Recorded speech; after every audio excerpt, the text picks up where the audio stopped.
we're back. Everybody's so excited. It's been a rough couple of weeks for a few of us. So then we got a new face. Yeah.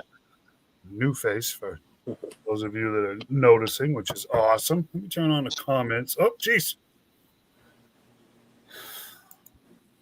Well, that's bad news right off the bat. That really that stinks. But I guess we can talk about Corey waited all day long for this comment. I wonder why. He texted me earlier and was telling me about it. They just oversold, maybe? Amazon's canceling a lot of people's geo orders too. Amazon's been doing that a lot over the last 12 months, I'm afraid. I've seen and heard a lot of that that Amazon's been doing. Even with the Jurassic Park stuff, there's been a lot of canceled orders. So there's a little bit of a blurb there. Let me turn my mic down and see if that goes away. Still hear me all right? Yeah. Get that staticky mouse thing on this end. So there it is again. I don't know. Whatever. We'll live with it, right? Yeah. Sorry, Corey. I don't know what to make of that. Honestly. Well, I was until the other day, so that one comes back out there and grabs you. Yeah, well, that one that I thought I wasn't going to get, I got. So, is it McFarlane's fault or is it Entertainment Earth's fault, Corey? No idea. I don't know. I get the frustration though, because if you can't get him either way, he may be saying I'm done with McFarlane because I can't get him. He may be saying I'm done with McFarlane because Todd McFarlane's a jerk. I don't know. Can't argue that point.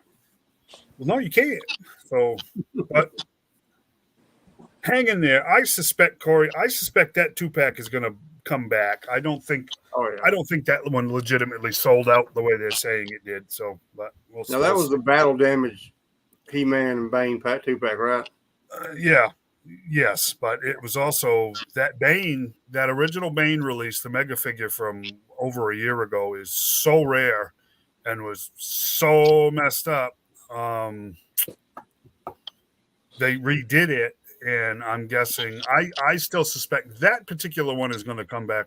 That one's going to come back up for order. I hate to do this to you, Corey. I hate it this much. Because this actually made me so happy the other day. It was ridiculous because I was so discouraged with toy hunting because it's been bad for months. And having missed that sucker 3 or 4 times and the weird stuff that we've been getting from Target's Inventory Control Fest system. Read one thing and say another. But I found it. So I was very, very happy for the first time in months. So keep looking for that because it just showed up randomly at the Target here in Trustville. So long after they had told me they were long gone. So it just kind of randomly showed up. Yeah, Joe Fest is a no-go for us. We finally, my wife and I, Amy and I, had to sit down and make a real strong executive decision that we're not going to make either show. We're not going to Dallas and we're not going to Joe Fest. So it's just the way it is right now. Myself. Yep, it's just the way it is right now. So, J-Dog, I hope you have a fantastic time at Joe Fest, but you won't be seeing this smiling face while you're there. So that's Jared. Oh, okay. Yep. So, anyways, let's get rolling. Adam, you want to introduce yourself or you want me to do it? I can do it. Okay, that's better anyway. My name is Adam. I'm Bama Freddy on Instagram. I recently joined the Alabama Toy Mercs, I don't know, about a month, maybe 2 months ago. I've been collecting on and off since I was, 3. Yeah, that's the basics. Nice. I have a background in studio art and sculpture and ceramics. Oh, that makes sense for later on. Yeah. the main stuff that I collect right now are live action properties, mostly from NECA, Diamond Select, and McFarlane for DC. So that's where I'm at. Cool. Well, you know what? Let's go. Let's do the other 8 for 10 hot questions, because that's the number one. What do you collect? So you took care of that nicely. Save me some work. I'm all for it. For those of you that don't know how 10 hut works, we'll just go over it real quick. 10 questions. Each guest gets 10 questions, whether they're a vendor or a creator or a member or a collector or whatever their individual case may be. The first 9 questions, everybody gets the same question. If you're a collector, the collectors get the first 9, vendors get the first 9. You know, they vary from person, but in their subgroups, everybody gets the first 9. The 10th question varies from guest to guest. It's something that we come up with on the fly in between. So in this particular instance, Adam already got the first one. What do you collect? Number 2. Let's do number 2. You a hero fan, a villain fan, or are you an anti-hero guy? Well, the right answer is the hero. The real answer is the bad guys are always cooler. The modern answer is anti-hero. And so Red Hood, Venom, Punisher, any of that kind of stuff is always cool to like. But most of mine are heroes. Yeah. I get that. That's an interesting question now, because the anti-hero is 30 years old now, really. And so you get a kind of interesting mix there, because, the Batman has gone in and out of that hero, anti-hero so many times that even the mainstream heroes. Now you have stuff like Homelander. What do you call him? He's just a villain in disguise. I mean, that's right. That's not an anti-hero, because he doesn't do anything heroic. He's a villain that looks very much so. I think of Homelander, and it's almost like Bizarro to me, because he looks like one thing and he's a completely different, completely different than the way he appears, which is cool, subversive like that. Favorite line? What's your favorite line? Collectible line? Yeah. NECA. I have issues with NECA, both quality and price. Well, honestly, when they're charging $35 or $27 to $35 for a Black Series figure, NECA being $34, $37 doesn't really bother me too much. It's catching up, isn't it? Yeah. I mean, and NECA hasn't really risen on the price as much as the other companies, so I don't really have a problem with the price part. Their distribution stuff is kind of what annoys me more with NECA. Then you get tough joints and paint chips and stuff like that, but overall, my NECA figures are what I like the most. Yeah, that's cool. No, I don't blame you. I mean, I've got was my first real venture into NECA. And these suckers weren't cheap. These were not $35 a piece. And then, of course, the new Last Ronin turtle set that I got suckered into by myself. No one did it to me. I did it to myself. Mine were all the movie turtles. Those were the ones that pushed, but they look so good. They just do. They are cool. And like for me, I hold it, and all of a sudden, all the memories and all the thoughts and all the one-liners from when I was a kid, it just brings it all back. So that's the drug I'm chasing. Yep. Oh, I hear you there. Oh, don't I hear you there? Every time, my little sidekick Emmett, if you've watched the show, you know who Emmett is.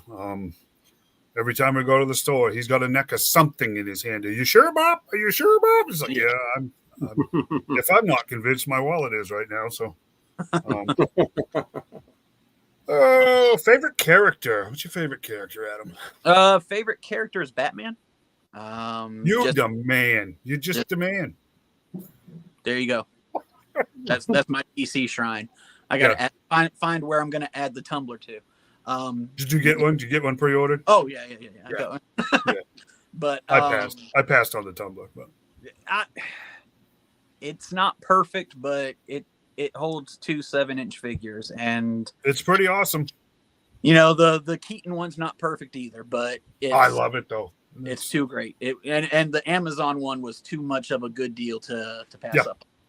So Batman's my favorite character. My favorite figure is Alf. NECA Is Alf. what? NECA Alf. Really? Yeah. Yes, he's wonderful. That's awesome. I have three of him right now. He's one of the only characters I have duplicates of. That's nice. And I That's do have cool. the Bon Jovi version of him coming too. So That's cool. So yeah, I mean, favorite figure that takes care of that, doesn't it? That was number 5. Favorite figure. Yeah, that's awesome. Favorite piece in your collection. Do what now? Your favorite piece in your collection. Favorite piece in my collection. This stumps a lot of people. This isn't easy to answer for a lot of people. I guess I could call it a favorite piece. It's the this one, the original VHS box set from NECA for the movie Turtles. Yep. With the 2018 SDCC set. Nice.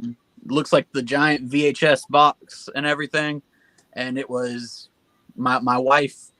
She didn't get it for me, but she allowed me to get it for myself for my birthday that year. And it was the first time I had spent that much on a collectible. Mm-hmm. And it was one of those like, oh, that's a whole lot of money to spend and da-da-da-da, super nervous and blah. And then when it came in, it was absolutely perfect. And so it's just, I love that set. And that's going to be my go-to set for my top thing. And that's actually awesome because I mean stuff's not cheap, but it wasn't like, this is my $9,000 replica. No. We get some of that too. So, which that's cool in its own right too. But it's good to see other people that their favorites are in everybody else's range of reality too, because And then that's a cool thing. Secondary, it's not a figure, but it's my lightsaber from Disney, where you get to do the build your own lightsaber thing. That's cool. That was for a Star Wars fan, building your own lightsaber, and like they tell you close your eyes and pick your crystal, and it's just amazing. That's awesome. Oh, that's cool too. I've heard about them. I haven't been down there. I haven't seen the Star Wars part of Disney. I haven't been down there since it's right there. I think 2000, something like that. Yeah, it's been 25 years almost since I was even there. So, my wife's family is huge Disney fans, and so I got added to the club, and so we go roughly every 2 years. We make a trip down. Cool. Nothing wrong with that. Cool. Current Grail piece. What's that piece that your Holy Grail piece? What is it? I don't really have one. Wow, that's awesome.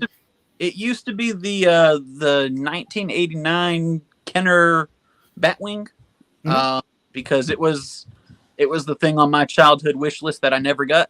Yeah.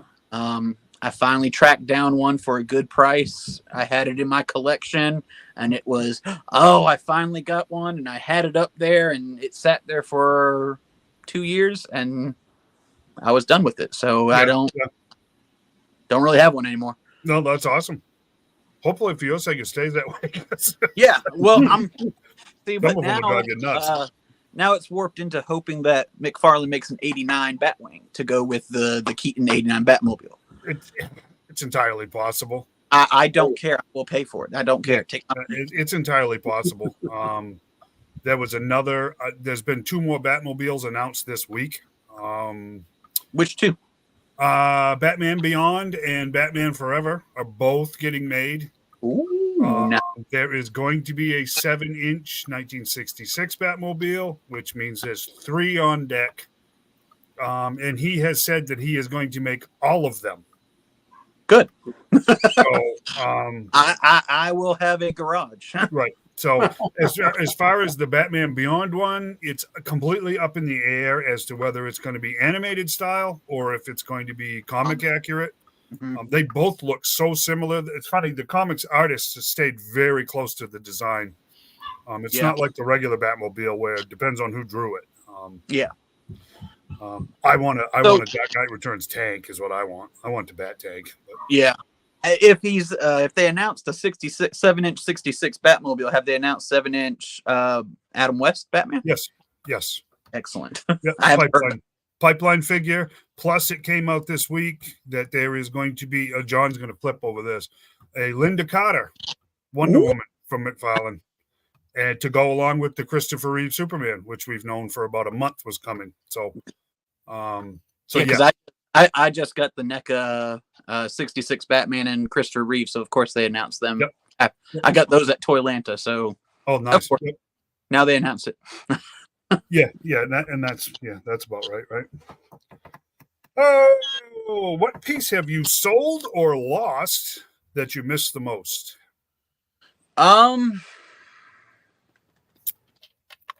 Let's go with which one have I bought back the most times? And that would vary. There's two possibilities. There's RoboCop, NECA's RoboCop.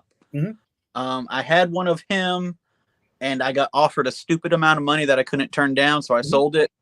And then they re-released it, so I had to buy him again. And the other one is Arnold Schwarzenegger T-800 from Terminator 2. And I've bought it 2 or 3 times, bought and sold it 2 or 3 times. Don't you hate that? When I pay $30 for a figure and somebody offers me 80, it's hard to turn it down. Can be, right? Yeah. Yeah. And NECA's weird because like they'll do reissues and everything, but it'll dry up real fast. And so the Alex Murphy RoboCop before he's RoboCop, it came out at the very beginning of this year, but it dried up real fast, and they've just started re-releasing like another wave of them. And so for a while he was up around $70, and his retail 34. So right. I didn't sell him, but the thought hit my head when I saw the price of him on eBay and stuff. Somebody wants to pay crazy money for something. I'm not attached to anything too tight. Yeah. No, it gets difficult. I mean, I walk around here sometimes and I look at certain things going, geez, the kids are going, I'm hungry and all this stuff. And you start thinking about selling things, and then you realize they'll survive, so you don't sell it. I don't. Well, for me, I have a set space. And so when I have to clear out space, I have to look at getting rid of stuff. Mm-hmm. And so that's when I look at how much something's going for. Because, if I paid $30 for it, but it's only going for 10, I'm not selling it. I don't care. Sure. It's not worth it. But if I pay $30 for it and someone's going to pay me 80, that gets hard to say no to. I know. I hear you. Yeah. I mean, if you're active, we got a big thing about scalpers. If you're actively trying to resell for profit, we have an issue with that. But we've all been there where somebody goes, I have to have that. And it's just like, we're not all of us. We're not just going to go, oh, I paid, something that's over 6 months old. We're not going to go, oh, I'll sell it to you for retail if it's like super rare now. And we spent $90 in gas and 7 days trying to find it and everything else. My thing is, I'm a believer in the free market. If I put it out there, and if I put it on eBay, starting bid $50 and it gets bid up to 100, that's not me. What are you going to do? That's the demand. So that's the price. And that's perfectly fair. That's my opinion anyways. That's perfectly fair. Have I sold things at a loss? Yeah, I certainly have. I think everybody has. Once in a while, I've hit it just right where I made $1 or $2, but then I turned around and bought something else that I ended up selling at a loss. So it's a wash. It's not.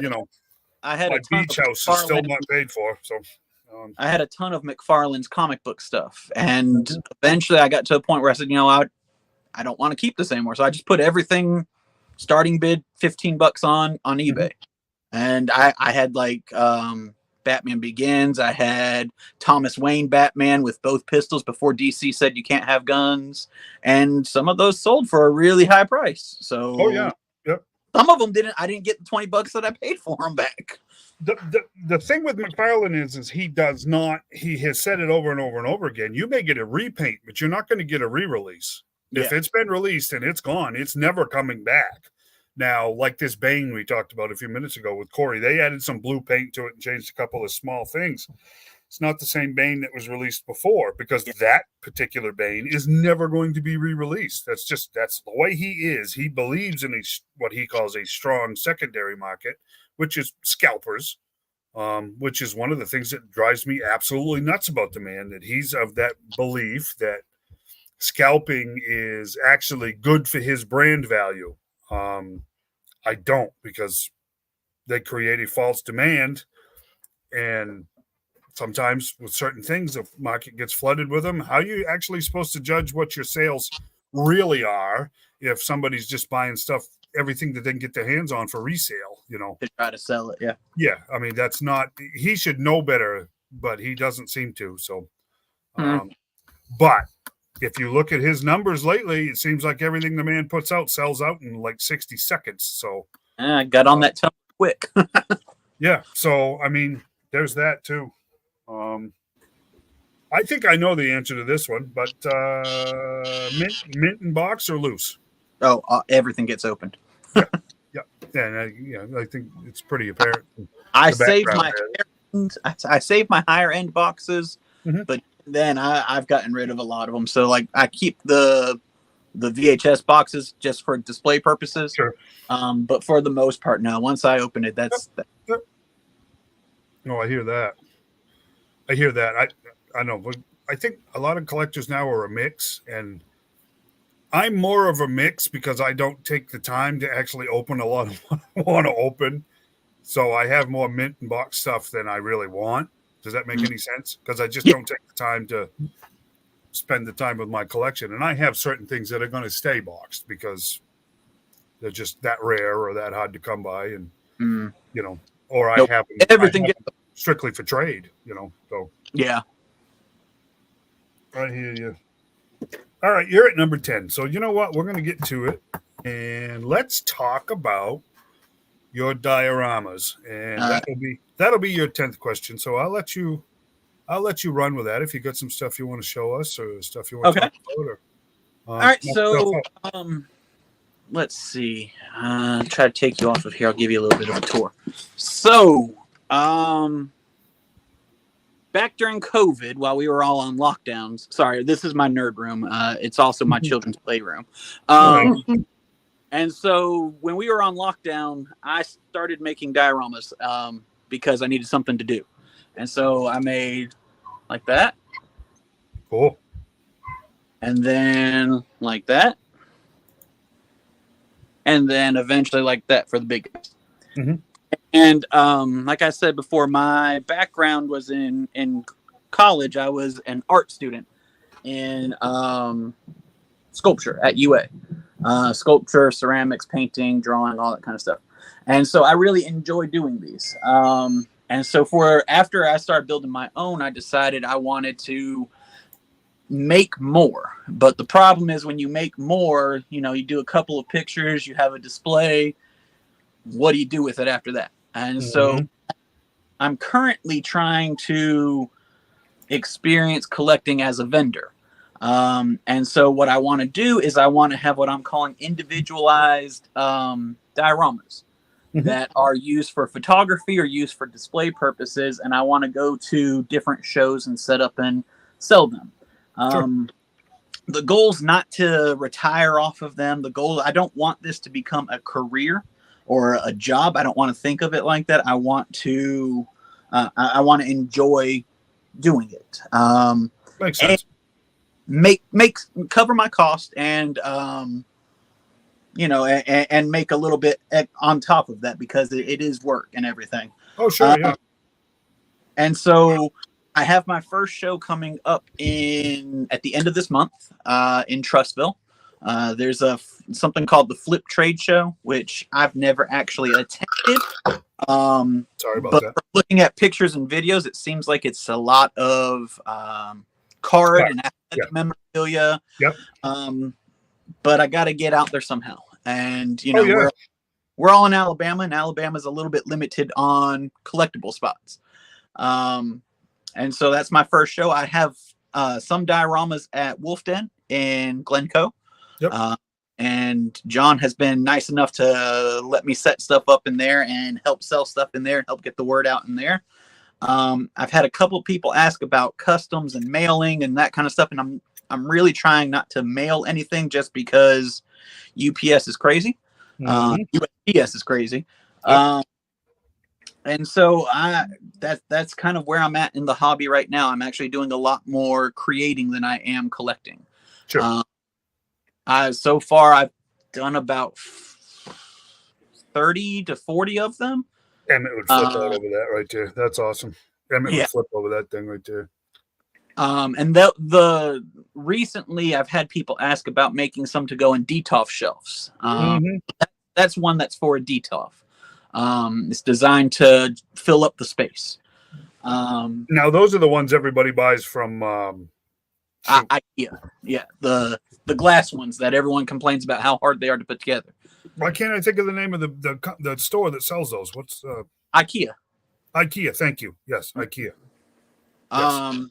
And so I'm really working on 4 different genres.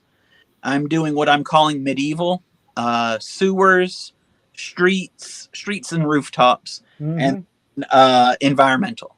And I'm trying to just have a variety of stuff that I think looks good, stuff that gives you an opportunity to take different pictures, and then stuff that I think helps display figures to make them look nice. Sure. And so I'm not going to ask you to give away any trade secrets, but I'm guessing. I've seen enough YouTube to know these are foam, correct? Yeah, these are. I've got examples here. I'm not worried about trade secrets. I can show you exactly what it is. It's all the pink insulation foam that I'm building the actual stuff out of. The base is I think it's just MDF. It's a particle board. Press board. Yeah. Glorified cardboard. Yep. And so, yeah, everything's just sculpted on there. Different methods of sculpting, different methods of painting, different sealants, different washes, all that kind of stuff. Just stuff that I can sit downstairs for 3 or 4 hours a night and get lost for a little bit. Oh, it's very apparent now. It makes sense that you come from an art background because, it shows. Yeah, thanks. Yeah, it does. I mean, it does to me in my my limited eye. I've seen your stuff, and it's just like, yeah, there's more going on there than just Joe Schmo that picked up a paintbrush and an X-Acto knife at some point in time. Yeah, I do have a background, and like I said, my background's in sculpture. I build furniture and stuff too. Like all my shelves in my collection, I build all my shelves and everything. Sure, cool. And so everything's custom made. But yeah. Yeah, very cool. Very, very nice. Awesome. And so the idea on them is that, like, especially the individualized ones, I want them to be not specific. I want them to be very versatile, so that anything could go on them. That one right there, I have pictures of Shredder on there. I have pictures of Superman on there. With the gargoyles, it could be Batman, it could be Daredevil. They're all in approximately 1/12 scale. Sure. So they can work with Marvel Legends, they can work with McFarlane, they can work with NECA. Haven't really tried any Super 7, but they theoretically could work with Super 7. Yeah. Yeah. So on these gargoyles, did you buy them or sculpt them yourself? The gargoyles are actually bought and then worked into the design. So I bought them, put them into the thing, and then painted them. Cool. Very cool. That's my business card, flyer, whatever you want to call it, that I'll at the shows. Yeah, I'm not. Don't get me wrong. I'm not a huge turtle collector. I picked up that last Ronin storyline, and it really just kind of intrigued me. Yeah. And then I started buying the figures because I like that storyline so much.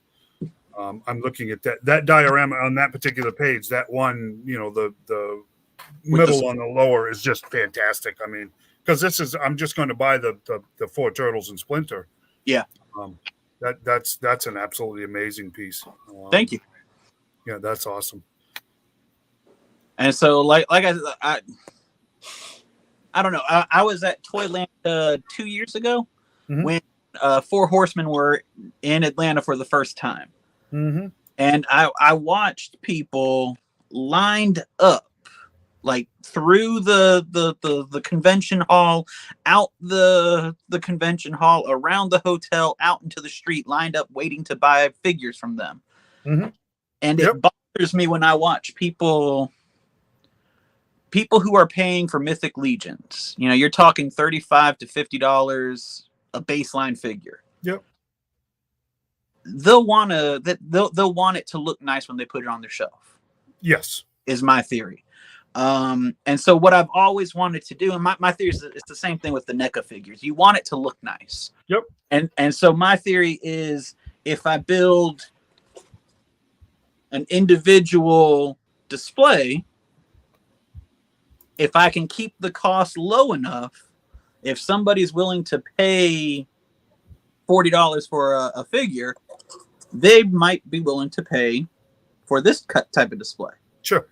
And so that's the idea. Now the DTOF I started doing because I had a bunch of people ask if I could, can you build something that big? And yeah, I can build whatever you want to build. I can build it as big as you want. But and so I have another DTOF to show. This is a street scene. And so destroyed building. All of the rubble is movable. So you can change how you have it positioned. You can change the elevation of your figures. And then the reverse is also usable too. Yep. And this one actually has 2 levels. Yeah. And so it's fun for me to try to figure out how to make a display, how to make stuff look as good as it can. And give somebody, and the part that I'm not sure yet is if people will actually buy them in the numbers that I'm wanting to sell them. So we'll see. Well, I can tell you this much, I think the guys would probably agree with me. This my opinion on it is money's getting tight, right? It just is. So a lot of us have got money enough, we'll pick up a $30 to $50 figure, right? But that may be all we're able to do. So the next amount of money that we have may not necessarily be buy another figure. It could very well be get the figure that we have set up with to look nice. Right, because let's face it, we're rapidly getting to a point where I think more collectors are not going to have giant collections, right? Yeah. I'm sitting in a room here, and I'm not bragging. Don't get me wrong, because it's kind of stupid actually, but and small compared to some. There's a few hundred figures within 12 feet of me, right? I don't think modern collectors or new collectors are actually going to be doing that. They're going to be buying their grail pieces, their favorite pieces. Do you see what I'm saying? And that's where your work comes in. Less is more, right? Less is more. My thinking is part of making it versatile is so that if you're a Batman collector, rooftops. Yep. If you're Daredevil collector, rooftops. Spider-Man, rooftops. Superman, rooftops. Turtles, sewers. Any of that kind of stuff. Right. With the GI Joes, the destroyed buildings, so that you could have GI Joe fighting Cobra. That's the idea. Yep. Springfield. I think we lost John. John wasn't feeling well at all today, guys. So just. I was worried it was just me. No, it wasn't. He told us earlier he just wasn't doing well today, and it's all good, buddy. Go get some rest. No, I mean that's my opinion. I think this is one of these deals where, as far as figures themselves go, less is more, and the more you can do with what you have with diorama pieces like this, the better. Because let's face it, quality on some of these figures and selection on these figures is getting kind of dicey at times. So if you've got X number of dollars to spend, it may be a lot wiser for a lot of collectors to buy a piece that you're offering to display what they already have instead of just accumulating more. Well, and then I'm trying to keep cost down. Sure. So like this size, the individual ones, 8x8, I'm charging $40 a piece for. Nice, very nice. And so I don't think that that's too high. I don't. I think it's a lot of man hours there. Well, yeah, I mean, for time is money, right? Yeah, it is. But like I said, I think of it more so as a part of the hobby for me right now. Sure. And so if I'm down here after the kids go to bed, down here for 2 or 3 hours, watching YouTube, watching a movie, and working on 2 or 3 of these at a time, because I work on 2 to 3 at a time. Oh, nice. I don't really want to think of it too much as the hourly wage type of thing. No, I get that. No, I can understand that. And then like that's the new. This is the next stage before we get to paint. And so this one's just a bunch of different rock surfaces. Cool. Mm-hmm. There you go. Very cool. Very, very cool. No, I mean, when I say it's man hours, anytime anybody has a skill set, you also have to take into account that it took an awful lot of man hours to develop that skill set. Oh, yeah. It's never free. Even if you get fast at it, it's still, a laborer's worth his wages. So I don't think $40 is even remotely out of line for no at all. And I've had friends and people tell me I should charge more. And could I charge more? Maybe. Should I charge more? I don't know. I can't help you there. Well, and I think of it as if I spent 4 or 5 hours building one of these, and I sell it for what a NECA figure cost me. Yep. I enjoy building it. I take a couple pictures and I edit the pictures and I post the pictures on my Instagram, and I have fun doing that with it. Sure. And then I sell it for a new NECA figure. That's fair to me. That's how I'm thinking of it. Yep, absolutely. Also, I'm not taking money away from the family, so. Well, yeah, right. There's something to be said for that, isn't there? Yeah. Yeah, I hear you. Yeah, especially when you get young families, it's hard. So yeah, very, very, very nice. That's where I am in my collecting world right now. So I don't know if you saw it or not, and I don't know if you're interested, but it was Wolfston that put up a thing that he wanted to do a small show in Gadsden, wasn't it, Shane? Mm-hmm. He messaged me the other day. So? Yep. Something happened. There it is. No, I'm right here. I'm here. Can't hear us? Oh, no. I can hear you. Can you still hear us? I don't know. Kind of, sort of? No? Well, Well, I think there's some lag, maybe. he heard us Yeah. there for a second. No, wait. I can hear y'all. Yeah. Oh, just no we can hear you We're fine. good? Yeah, we got Everything's you. cool. All right, we're good. Yeah, I'm good. Yeah, we got you. Yeah, we got you. Yeah, but Jonathan, he's talking about doing a show in Gaston, and I think it's August sometime. Yeah. He messaged me this past weekend sometime, asking if it's something I'd be interested in. Of course, yeah. Sure. Of course. I'm doing the flip trade show at Trustville, and then I don't know if you know Big Dub from YouTube, but he is organizing a Mythics meetup event in Atlanta. And I was invited to set up at that because I've met him and David and all of them at Toylanta and stuff like that. Nice. And we've been Facebook, internet, acquaintances for years now. Sure. And so by that point, the show in Gadsden, that should be my 3rd time setting up. My end goal, I really want to be at Toylanta next year, set up. And part of it is, to make some money. Part of it really is I just want to I want the experience of being a vendor at the shows. Sure. Seems like it'd be fun. Yeah, I talked to a few of those guys, and they'll tell you that some of the best stuff at the shows are Friday nights. Yep. And Saturday nights after the general admission is closed down. Yep. So yeah, it's not a bad, wouldn't be a bad crowd to run with. That's for sure. No, and then we did room swaps, which sounds way more risque than it should. Yeah, I know. Yeah, I know. Right. I didn't do them my first year. This year was my second year at Toylanta, and I didn't do them my first year because that seemed real creepy going into random. It is kind of weird, right?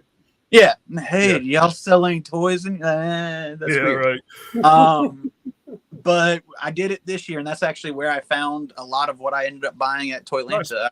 I bought it in some random room somewhere. Nice. I met a guy in his hotel room, and I got 3 action figures. It wasn't weird at all. Yep.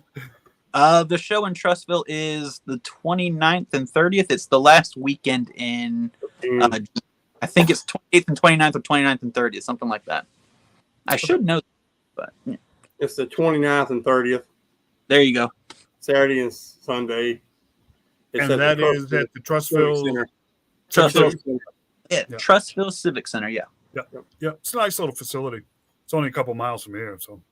I've never been to one of their events, but I've seen them on social media and stuff. Mm-hmm. And like I said, I'm sitting at a point where I want to start going. And no, I get it. My goal is Toylanta, but as many shows and sales as I can make between now and then, all the better. Yeah, I mean, it's not a bad thing to walk before you can run. You know, I mean, Toylanta is a big show, so yeah. So especially when you get guys over there that are buying out whole rooms. So no, that's cool. Very, very cool. You do fantastic work at it. I mean, really, you do. I'm actually looking forward to. I'll come over to Trussville. We can meet in person and see your stuff. All right, that'll be good. That'd be great. I've talked with Adam through Messenger about stuff, getting some little hints and stuff because I'm trying to get into this diorama stuff. And for me, the hardest part is getting everything gathered up to just get started. You know, finding wood burners and, you know, just stuff like that. But I've got all that ready to go. I just got to get at it. I don't have no background like he does in art or anything, but I can build just about anything you want to build. So I think just scaling it down is going to be to my advantage. Well, and then a big part of it is kind of just figuring it out as you go. Mm-hmm. Oh, yeah, exactly. Yeah, trial and error, right? Kind of like a Bob Ross. There is no mistakes, just happy little trees. No, and like I'm a teacher by trade, and I actually teach an art class at the high school where I teach. And my kids it's a lot of work to get them to, you know, look, just do it. Just do it. Right. Go. Get started. You're not going to ruin it. And even if you do ruin it, you can start brand new and you'll have more information. You'll know what you're trying to do. This one, when I was finishing this one, I got to the last stage of spraying it to seal it, and I sprayed it too thick and I had to repaint everything. And so I'm putting new coats of paint and everything on it, and it's not a mistake. It's fine. You can do it. Just you gotta go. Yep. Absolutely. Sorry, I'm looking at messages here. I'm tracking a family thing, so I'm not being rude. Trust me. Yeah.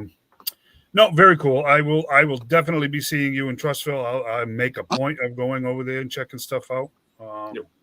I'm very excited. I haven't done vending since I was in art school, so this should be interesting. Yep. I did it a few times at gun shows years ago, and I got to tell you, what a pain. I'm serious. I've kind of, I'm at, you know, you're not there yet. I'm a grumpy old, you know what, I'm just kind of like, boy, I have to be honest with you. I've been watching this, the Skybound G.I. Joe Compendium Kickstarter. Okay. Did that take off? I got to tell you, it blew up. It funded in 6 minutes, and now it's right around 1.6 mil. And I have to tell you guys, the first day it was fine in the comments. When I strolled over there this afternoon, there was 600 comments, and it has just gone off the rails. because people are just such seriously. I mean, and I more power to you, bud, because I don't think I'd do it. I just don't. I just don't. So more power to you, and if I can support you, I'm gonna. I don't. That's what I like. I don't have to do it, and that's like I've done it before, and I've posted pictures, and I've had people try to, hey, could you build such and such? Yeah, it would cost such and such. Oh well, that's scalping. And I'm like, no, it's not. No, and look, I'm not asking to build it for you. You asked me. Yeah, no, there's no such thing as scalping on a product that you're making. No, you set the price. You set the price. Whatever your skill set will get you, that's what you should be getting. If you don't like the price, you can leave. It's fine. Yeah, the door is right. The door is in the same place it was when you came in here. I mean, it's right. Yeah, that's people. I'm telling you, anybody that told you you're scalping on something you handcrafted is an idiot. I'm sorry. Yeah. Well, I agree. They defend no one, but they're an idiot. Yep. It's like somebody telling me a house I built for them is overpriced when they agreed to pay for that house. Yeah. Like I said, I'm just, everybody can get off my lawn because I'm sick of it. Well, and then I don't know. I try to be reasonable. I want a person who buys my stuff to feel like they got a good deal. And that's awesome, right? That's good business. I have. So don't come to me with this was no. It's not. I'm not scalping. Yeah, that's just stupid. I have a saying whenever I go to do a job, price a job or something. You've got to know your worth. Yeah, you know what you are worth. Right. Because if you don't know what your work is worth, then you don't know what to charge anybody. Yeah. And your price is your price. Right. No matter what. But and let's face it, what you're doing is unique enough so that if somebody's looking for fair market value, there's no such thing. Yeah. You're not mass producing anything. It's not like there's 16 other guys standing there doing the exact same thing. So yeah, no. Yeah, I agree. Yeah, no, you're all good. That's where now, like doing custom stuff, I don't really want to do custom stuff because it sounds arrogant, but you think you have something to say, and you came to me. If you don't want it, don't buy it. No, I get it. I genuinely get what you're saying. Oh yeah. Yep. And I will have the ones that I have made, and they'll be at the show. And hey, I hope you buy them. And I'd love to sell them to you. Yeah, but I'm not negotiating, and it's not custom, and it's not a custom order job. It's right. That's what you. Yeah. Absolutely. Fantastic. So again, basically what it amounts to is in Trustville last weekend in June, correct? Mm-hmm. Yep. And that is Saturday and Sunday. You'll be there both days? As far as I'm aware, I will be. Okay. Yep. And that's the Trustville Civic Center. Out the first day. Trustville Civic Center. Trust me, super easy to get to. If you're coming from, the southern part up 59, super easy to get to. If you're coming down from the northern part off 59, super easy to get to. So you don't have to worry about that. It's really easy getting in and out of. Especially now that school is out. Sometimes you get over there and they're doing like basketball tournaments or something's going on in the sports fields and it can get a little iffy over there, but none of that's going on. So you shouldn't have to worry about parking or admission or any of that stuff. So you guys should plan on. I have it on my Instagram, but I think their admission's like $5 or $6 to get in. So it's not expensive to get in. No, that's more than reasonable. Pretty straightforward. Yep. Absolutely. Well, that's 10 Hut for this week. Adam, you are more than welcome to hang out with us if you want to. All right. But what time we got? What am I looking at here? It is 7:50. All right, 7:50. I am going to have to punch out. I got two little kids. That's all good. Well, man, it was great having you on. You're welcome anytime, man. Having me on here. Yeah, if you come up with new ideas, new products, you need some feedback on the fly. All right. Let us know. We'll put you on. You got stuff you want to show, whatever? Sounds good. I tend to overpost on groups and everything, so I'm sure you'll see stuff. Post away, buddy. Post away. It's all good. Thanks. I appreciate it. Hey, thank you, buddy. I appreciate it. Have a great week. All right. Nice. Yeah, he does fantastic stuff. He does great work. And it makes sense now that having spoken to him, it makes perfect sense after seeing the stuff that he comes from an art background, because that's more. There's more going on there. There's a skill set going on there that is very, very practiced. Yes, there is. So, he's very talented. Yes. Yep. Very much. I mean, I can build. Like I said, I can build anything, but sure, I won't be able to paint it like he does. That's it. That's the skill set stuff that I was talking about. That just takes time. That's a hand that's been at it a long time. So, yep. And my very limited experience, especially if you've got an airbrush, it's amazing how when you start, you misjudge it a lot, and by the time you get done, you're going, no, that looks actually very good. So, you can't overthink it, I guess, is the best way of putting it. I hope you're resting, John. I hope you're not sitting here staring at us. I hope you feel better, because I know you didn't feel good. So he texted me and he said to tell Adam he enjoyed him being on, but he had to punch out. Very good. Couldn't make it no more. Get well, John. Yep, feel better. We're praying for you. Yep, feel better. Looks like my family stuff is settled for the night, or for the next, I guess, few days. So we'll see. What's going on, buddy? Jeez. When the big dog growls behind you, it makes you wonder, what the heck? Yeah.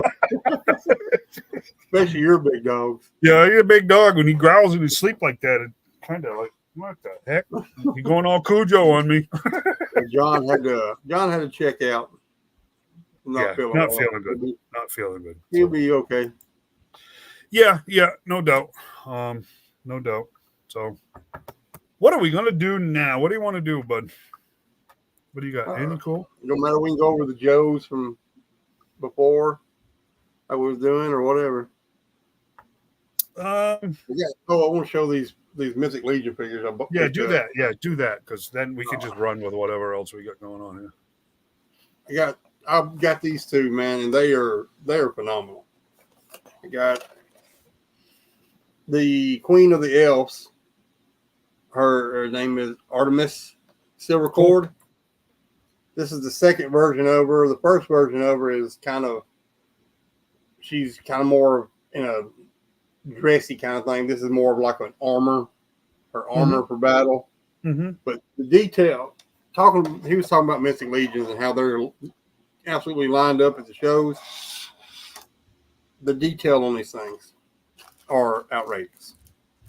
And by the way, they have done a price drop on their figures also. Oh, nice. That's figure. Welcome, isn't it? From their standard figures are around $45, and now they're $37. You know what? That's a big deal. That's a good thing right now. But if you can see the detail in the hair. Yeah. See that hair piece? That's an elk head. That's nice. I mean, the detail is amazing. The quality of the work, of course, people talk about how, you get some broke joints and stuff, but they clearly got a thing in here that says they go in hot, so they're going to be like that. Be careful, warm them up. And then I picked up this guy also, Lord Baldrick. I guess I've gone full in on the elves. It looks it, don't it? Yeah. I really enjoy their look. And they're just really cool. Nice. Got another one coming. His name is Krotos. He's kind of a goat-looking guy. They're all Mythic Legion stuff. So sure, right. But that's a few things I picked up this week. I actually got them on eBay. And anybody that buys Mythic Legions, they know. Yeah, they are. Some of the older figures like those are expensive. Yeah. I'm just absolutely floored with that line has been out for 10 years and didn't even hear of it until 12 months ago, and then all of a sudden it just blew up. I mean, crazy. Well, people started actually buying their stuff, appreciating it. Yeah, the quality of it is the detail, the workmanship they put into it is amazing. I mean, you literally got to hold one of these in your hand to appreciate the detail. And I think that was a lot of things, because when they finally got to get the shows around us and people started seeing those, and they were like, wow, because they are a wow factor. Yeah, I mean, absolutely. literally, they are a wow factor. And Absolutely. I mean, for the work and the detail that's going into it, $37, that's not a lot. And they're not mass produced the way you're talking about the other toy lines. I mean, there's a lot of them being made, but not like mass I got a few pictures of Friday. They released a new wave that will be out in 2025, and it's pre-ordered. Is only for the month of June. That's it. After it's all pre-ordered for the month of June, it's over with. Wow. And I'm gonna let me show a few of the pictures real quick. Yeah. Do that. This is the new line that they just now released. It is it's called the Ashes of Agbendor. So this is a different story thread that they're running with, or is this just new clans, or what's the deal? These are people that are in the same clans. Okay. But they are new figures, but they're in the same clans they have out. Okay. But this guy his name is, I'm probably going to butcher all their names, but this is Xue, Xue. He's the master of the records for the Library of Agbendor. Now he comes with two heads. It's a normal head and a spectral head, which is translucent plastic. He also comes with 5 sets of hands. 2 of the sets go with his spectral head, and then the others go with his normal skin tone, as you can see in that picture. But he has 3 spell books on a chain, and the chain is actually chain. The cloth is actual cloth. I mean, the detail is amazing. We'll just flip through real quick, and he's a standard figure at the new $37 price range. So, if you can, I mean, just look at the diorama. I mean, same thing as Adam's doing. It's just great. I mean, great work. But the figures, and then this one is Asa Spirit Bender. This is the second version of her. This is her version after being in battle, and she's got all the tattoos and stuff, and these are actually spells that are tattooed onto her.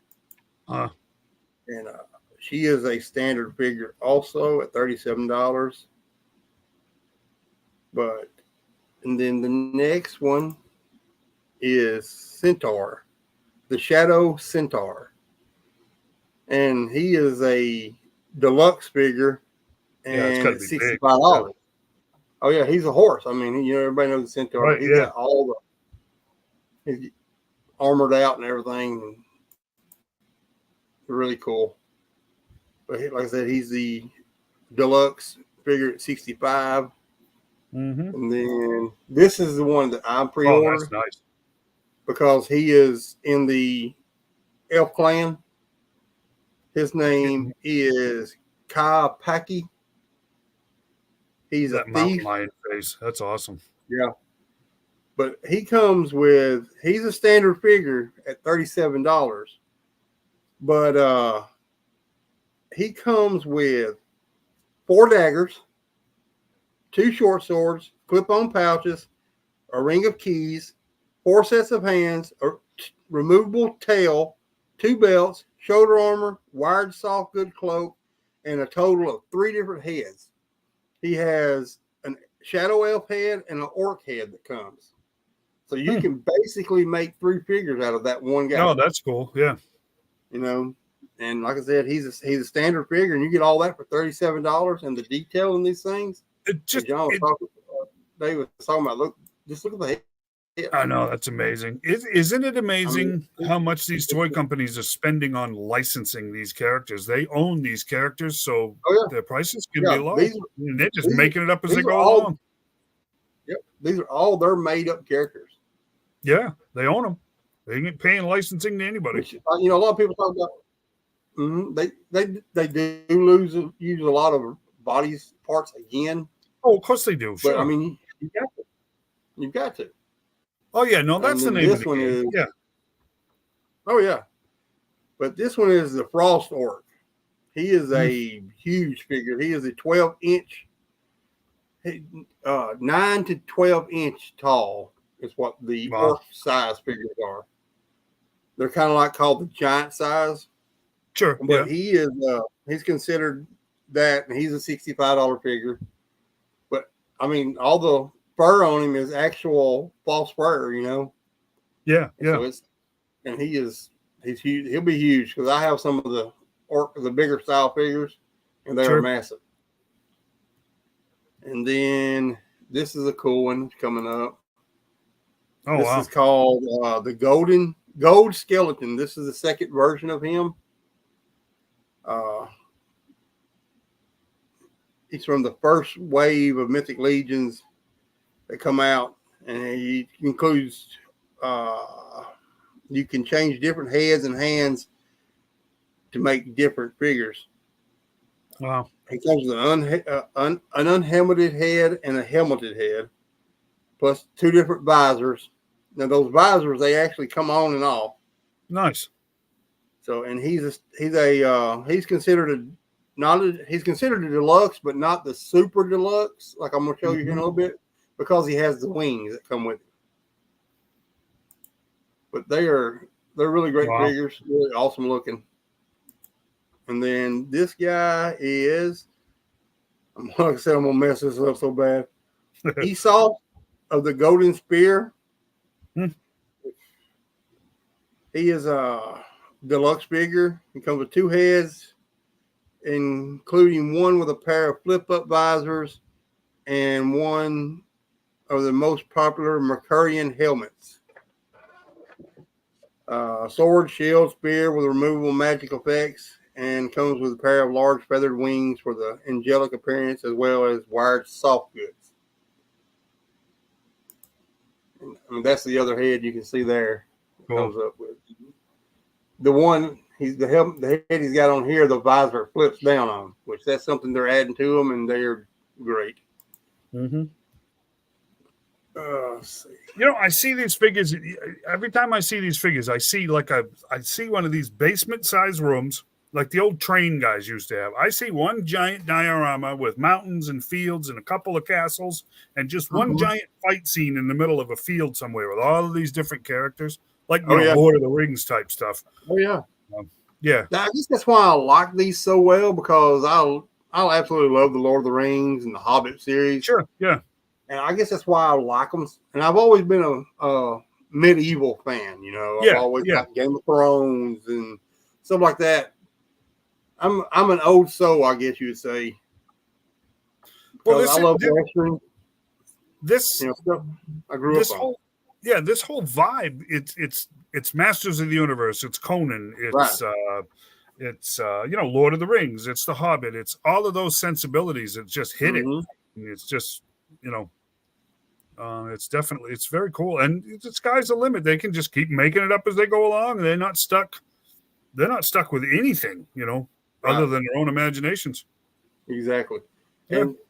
And what I like about this is you can pick what clan you want to be with, what clan you want to build.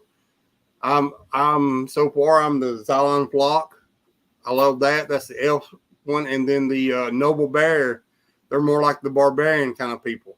Mm-hmm. Those are the ones that I really like, and the ones I'm gonna try to collect. But some of them are older figures, and there'll never be no way I'll buy any of them. Right. Some of these are $300 or $400. Yeah, I know. I hear that. So, I mean, these 2 here that I showed you earlier, I got them on eBay for a great deal, and I love the offer part of a eBay sale, because sometimes they buy it, sometimes they don't. But when they do buy it, you get a good deal. Yep, exactly. Anyway, this is the Goblin 2-pack. It comes with 2 base bodies, as you can see. One is the 1.0 style, which is the one on the left. And then you have the 2.0 style, which has got the bigger armor, more a little bulkier and whatnot, and the different face. It's the pig face soldier and the long nose head on the hood. Come with 2 sets of arms, both armored and unarmored. And this is, let me see, I'm trying to find the price. This is the 2 packs are $75. Mm-hmm. You got 2 of them, so you divide that in half. And so I mean, it's a good deal for them, in my opinion. Mm-hmm. I mean, you have endless possibilities with them. You can build. You see there, you got one with the armor on, one with the cloak on, one with the cloak off. It's just, they're really cool. I enjoy it, especially since they make it to where you can make different versions of them as you feel fit. Yeah, yeah, yep. And then this one right here he is called the Blue Shield Soldier. Sorry about that. As you can see, I wanted to make sure I got this picture on there because this is all the stuff he comes with. You've got 5 different heads. You've got different torso, so you can make different armors, different shoulder pads, different cloth goods, different belts, headgear, everything. I mean, you can make multiples out of this. You can make a whole army of them if you want to. Sure, you know? yeah. You see in this next picture, I mean, there's 3 alone that you can make from the one pack. Yeah, and, very cool. It is only $60. So, and these used to be $75. Right. So, I mean, with them dropping the prices like they are, they're great. I love them. I mean, but out of this wave, I only pre-ordered one of them, and that was the cat. Mm-hmm. Like I said, he's in the elf version of them. Sure. I really enjoy them. Yep. But yeah, that's it on that. It's just I mean, I was just sitting here thinking, it's the D&D guys, it's the Magic the Gathering guys. Mm-hmm. I mean, they're hitting all of that. Boy, that whole genre, they're just nailing it. And you know that, and like I said, they're not limited by anything but their own imagination and of course what people buy. So, and I know hats off to them because, yeah, they keep they keep adding all of these names and these references in the names of these characters without any media, support. And there's no comic, there's no books, there's no movies. It's very cool. I mean, you got to give them credit. Give credit where credit's due. Yeah. So, I mean, very cool. When I first started looking at them, me and John had looked at them, and he got that first one, and he went to messing with it, and broke it, broke the leg right off. Yep. And I was like, well, I ain't gonna mess with that. I don't want to deal with all that. Right. And then he messaged them. He sent message to their customer service, and it wasn't long. He had a whole new figure in his hand. They got him one, sent it to him, and free of charge, and he didn't even have to return the other. Sure. Yeah. I mean, that customer service is great. It's like we talked to him at what was it, Toylanta? Toylanta. We talked to them there, and they're just humble, great guys. I mean, and ladies, they were just humble. I need to contact them, by the way, about being on the show. But I just love it, man. They're great. I'm thinking seriously about just doing away with everything else I collect and going straight to this stuff. Yeah, there's nothing wrong with that. I mean, that's what you want, It's just it's just the quality of them. To me, it's so great. Yeah. The detail. That's one thing. It just gives me the detail. If you just get you one in your hand, you'll see what I'm talking about. And let's face it, the companies like Hasbro and McFarlane and Mattel, they're not making it easier on collectors. It's just this. It's getting tough. Like I said, I went and I was actually thrilled to find what I found the other day on sale even. But that's the first time in months that I've been even remotely happy with collecting because it's just. And of course, I went this weekend. I didn't find nothing. I mean, and that's very unusual for me. Yeah. But I mean, I found absolutely nothing. So I mean, it's just it's getting hard to go do that, or you just don't want to do it. Yeah, exactly. Because, and let's face it, some companies are still just. This is, you haven't even found what or you missed, and you're pretty well convinced you've missed on things that came out, and then they're just announcing more and more and more and more and more. We're about to go through that on the 4th, I'm afraid, with this Yo Joe thing. Yeah. The live stream is the 4th, which is Tuesday, and I don't know if I don't know if I really want to go into the rumor mill tonight. Well, I mean, we've seen all the stuff that are basically going to show. I think so. Even the only thing I think that Stinger is going to be a Pulse exclusive, like the Vamp was. It will be. That's really all I want to comment on. I until we have more to go on next week. Does that make sense? And I'd really rather have John here for that, anyways. Oh yeah. If that makes any sense, I still very much so want to collect the classified line. Oh, I do too. I love G.I. Joe, but if they just keep frustrating, man. If they just keep kicking me and kicking me and kicking me and straying further and further away from the OG 13, you know what I'm saying? And I don't want – I didn't get into the sub-teams because I don't want repainted Joes. I just don't. Right. I never did, and I don't now. Right. And now the figures that we were supposed to get were delayed, and then some people were saying – now they were saying, geez, my order was canceled. And it's just like, go through all this again, seriously. It's looking like it's probably going to be another rough fall for collectors where we're just going to get hammered all at once, all over again. And I've said it before and I'll say it again. You're dumb enough to frustrate your customers. Oh, yeah. We're already frustrated enough. We're trying to pay for this stuff. You add availability issues to it or distribution issues. Whoever wants to get blamed, I don't really care. It's not good. Just not good. But, again, I did get this, $16.09. Score. Got retro. I'll do it again. Woo! I got the whole set. I got the original from Walmart. I got the red one, and now I got the blue one. I got the retro carded Duke. I got the retro carded Scarlet. The Duke was on sale, which was awesome. I picked up. Were they not? What's that? They all were on sale, were they not, at Target?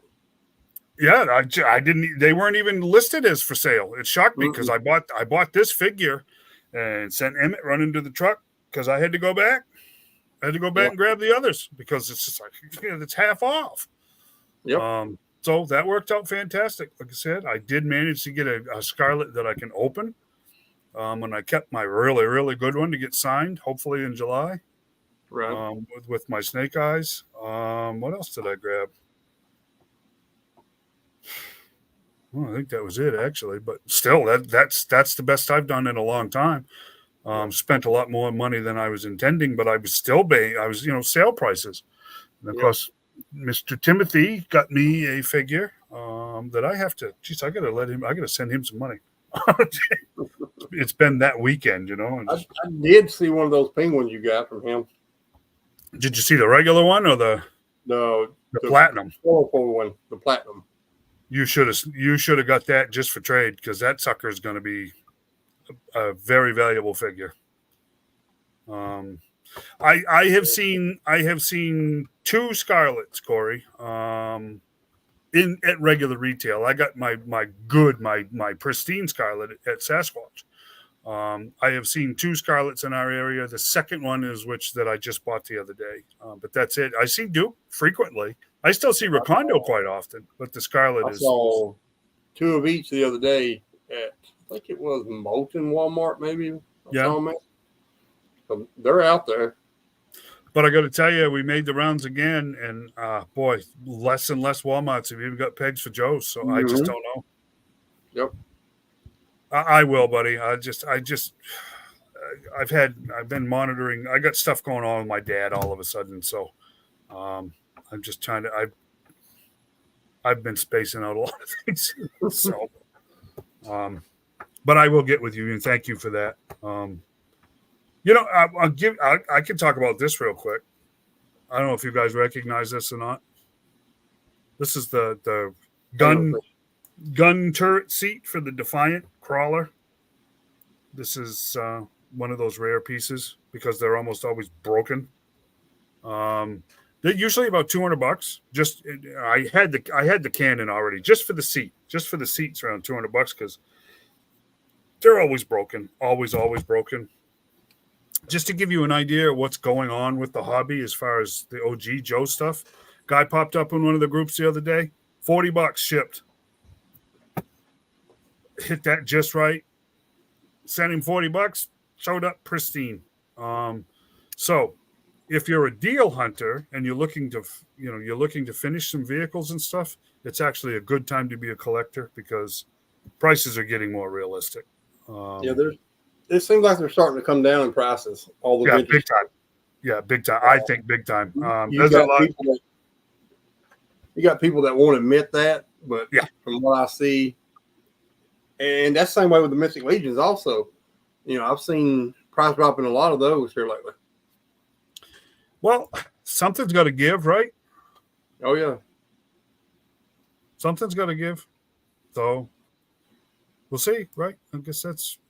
Yeah, I saw those. 3D printed stuff. Yeah. Yeah. Some of that stuff's really cool. Yeah, it is. Also that Mobat looking... Yeah, that Abrams tank. Yeah, that thing's amazing. Joe Fest. Is it Joe Fest or?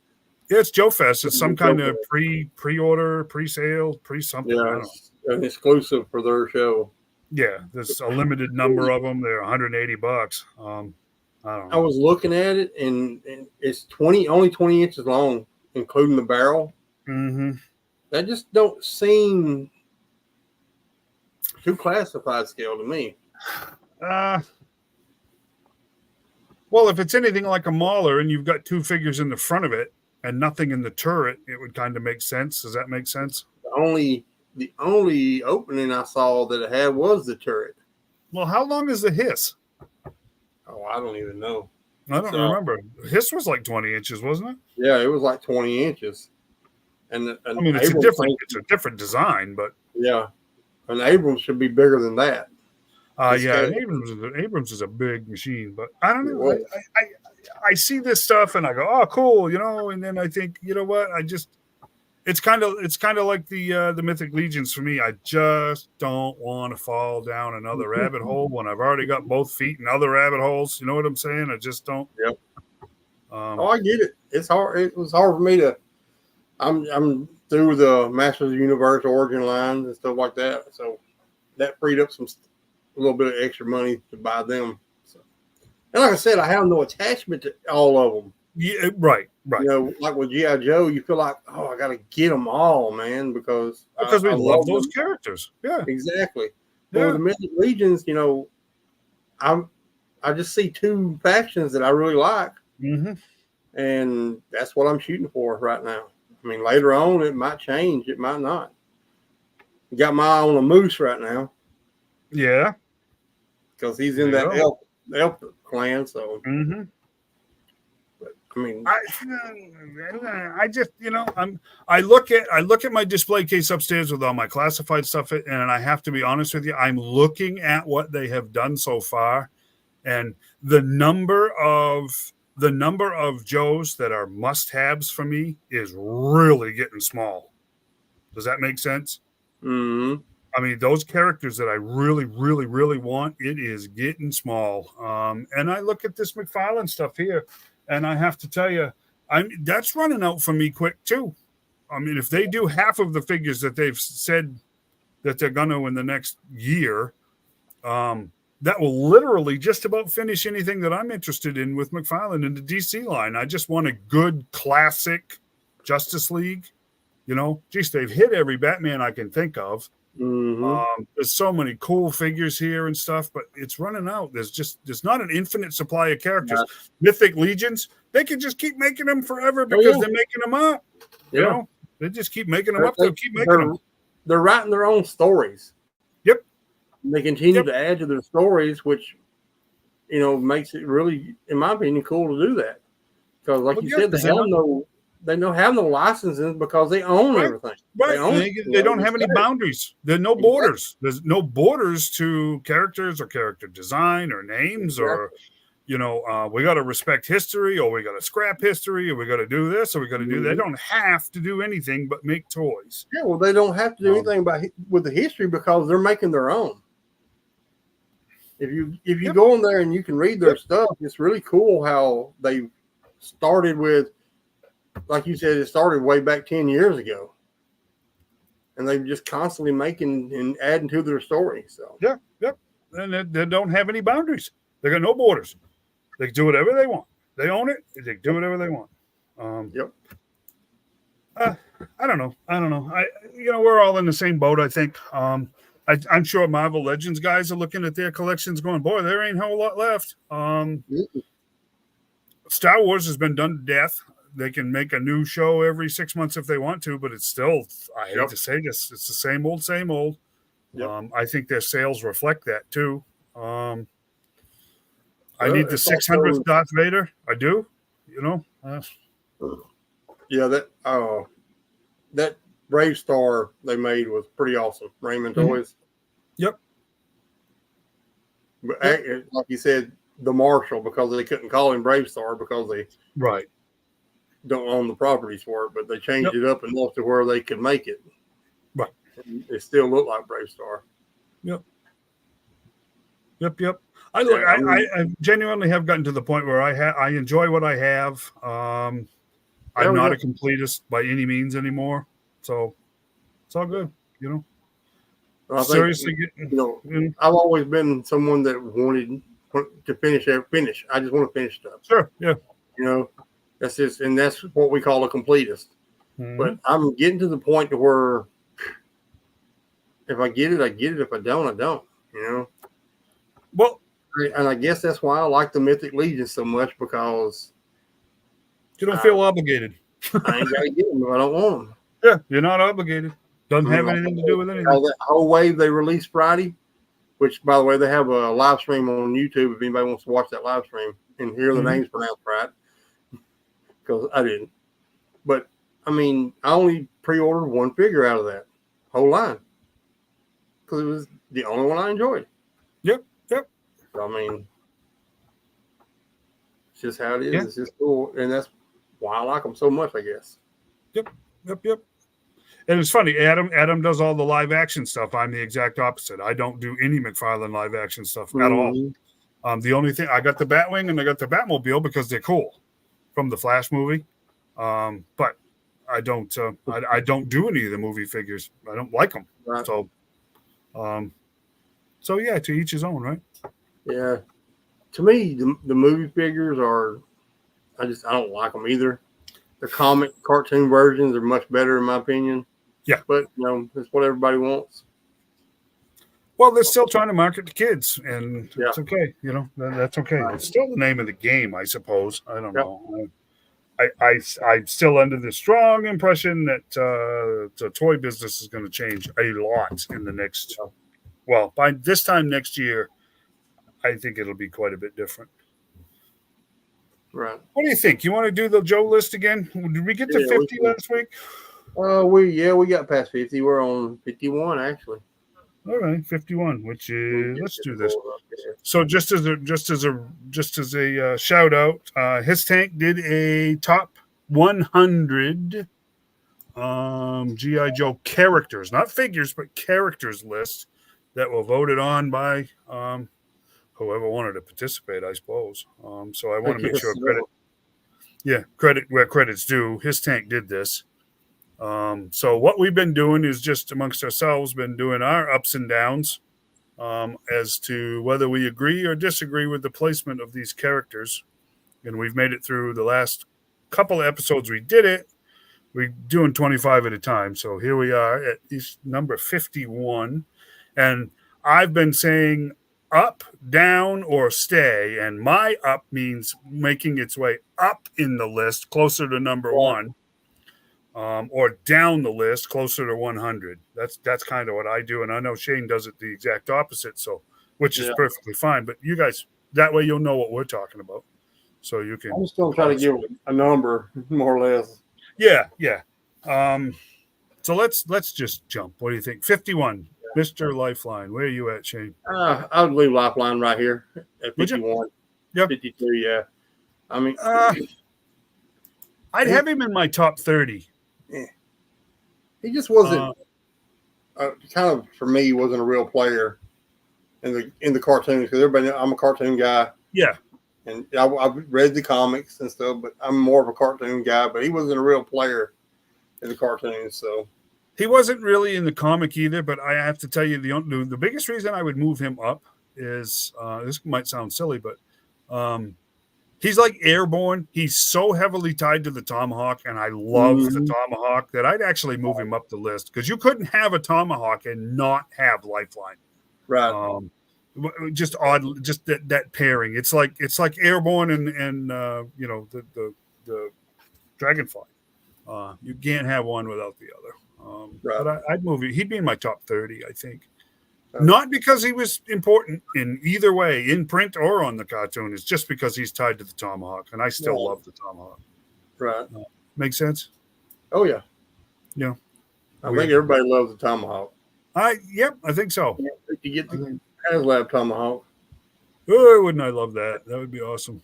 Yeah, it'd be bigger in my house. It would be awesome. It would be awesome. 52, Shockwave. Where are you Once at? again, I'd probably keep him about right here. Just not one of the big characters on my list. I absolutely loved the figure when he came out. He was different. He was very, very different with the camouflage, the SWAT look. Yeah, that Mac, running around with that Mac. I loved it, but I have to agree with you. I'd keep him right about here. He's just not he's not a player. He's just wasn't prominent in anything. So, 53, Ripcord. Where are you at? Oh yeah, I'd put him in my top 30. Yeah, I always liked Ripcord. Mm-hmm. I think whoever who voted him here did him a very injustice on it. It is a weird placement, isn't it? It is, man. I mean, he got to be a top 50. I mean, easy. See, I'd put him in my top 40. I would have him in the top 30 easy. Yeah, he's just this was a big disservice. I guess people just maybe don't know him. That's what I'm looking at this list, and I see a lot of these characters that we know, and they're just not where I feel like they should be. I know, and this is going to sound strange, but I think the further we get down this list, the more we're going to realize that there's a big age gap with whoever was doing this, because I'm not seeing a bunch of 40-year-olds voting on this myself. Right. The 40-year-olds being the people that grew up with these figures. Right. In this line. I'm looking at late 20s and early 30 people voting on this. Yeah, different generation, literally a different generation of collectors here, because some of these don't make a whole lot of sense to me. Because like with Hit and Run, hey, ain't no way I'd have him right here, because he's such a later character. Right. For me, he'd be further up. Mm-hmm. He'd be around probably 70s for me. See, Hit and Run is just he's just not a player. I do love the character, the figure, the character. Yep. But I mean, he's just like you said, he's not a player. Just not. Crimson Guard at 55. This one, as a comic guy, this one makes no sense. The cartoon guy makes no sense. Yeah, the Freds and the whole bit. Crimson Guardsman would have to be in the top 40. They'd have to be. Exactly what I was thinking, top 40s. Yeah, because like I said, with the Fred series and replacing Cobra Commander and good Lord, all the way back to when the CGs are camped out and Candy's dad's a CG and like again from a comic, this one makes no sense. None. They need to be in the top 40. Much higher than Cobra troopers or officers. Oh, yeah. Much higher. To me anyways. Wild Weasel at 56. Top 30 figure. I'm thinking back to that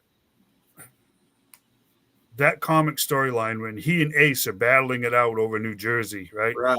And they both run out of ammo and salute each other as they zing by because they got no choice but to do anything.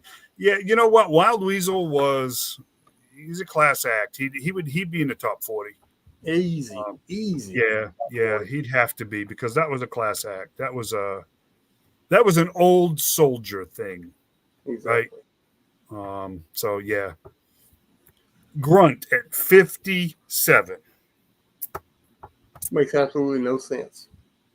Definitely top 20 figure. Yes, has to be. If you respect the line, he has to be, right? Exactly. I mean, seriously, you got to respect where you came from. And Grunt at 57, absolutely not. No. Nope, and nope. Not at all. Nope. It just doesn't make sense. So once again, it doesn't make sense. My top 25. Exactly. My top 25. Easy. We discussed Wetsuit at 58. He needed to be, I don't care who you are, he needed to be a tie with leather neck. So where are you at with him?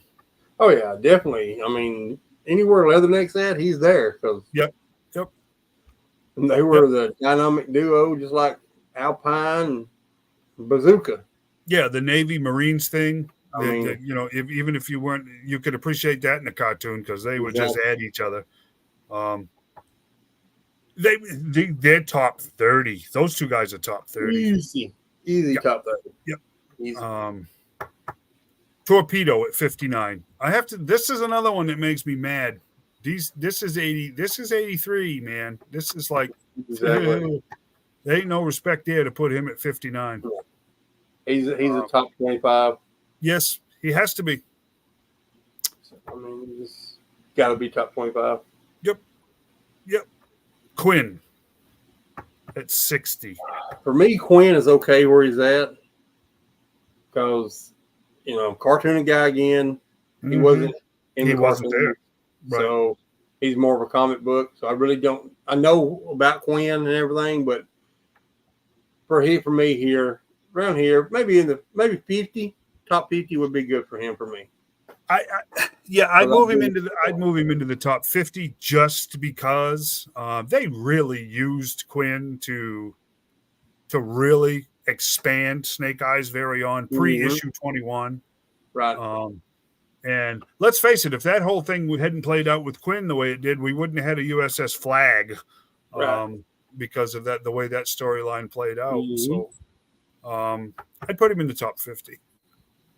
And he's dead. So yeah. Right? I mean, seriously, the character's been dead for 40 years, so that makes it difficult. 61, Law and Order. Where are you at with this one? I love the figure. Mm-hmm. Love the character. Mm-hmm.